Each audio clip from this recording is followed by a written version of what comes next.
அடுத்ததாக பார்க்கக்கூடிய ராசிக்காரர்கள் கடகம். பிள்ளைகள் விஷயத்தில் அதீத கவனம்.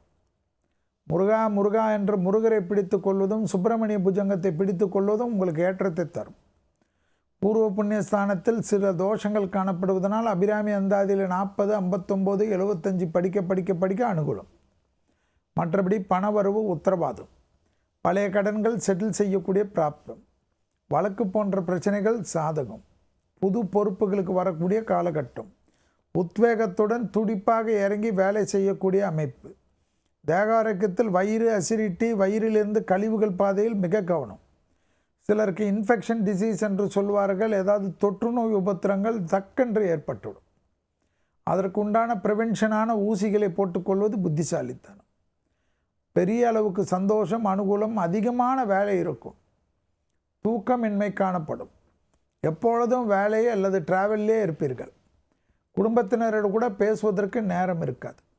அரசு துறை அரசியல்வாதிகளுக்கெல்லாம் பெரிய டக்கு என்று பெரிய பெயர் புகழ் நல்ல விஷயங்கள்லாம் காணப்படும்.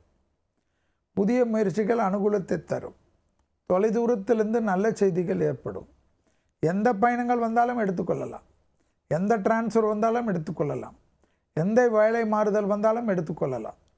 வியாபாரத்தில் ஏதாவது தெரியாத வியாபாரம் வந்தாலும் எடுத்துக்கொள்ளலாம். ரியல் எஸ்டேட் முதலீடுகள், நகை வாங்குவது போன்ற விஷயங்கள்லாம் டக்குன்று ஒத்துக்கொள்ளலாம். புதிய கடன்கள் பெற்றாலும் சந்தோஷ கடன். ஆக மொத்தத்தில் கடகத்திற்கு அனுகூலங்கள் ஆரம்பித்து விட்டது.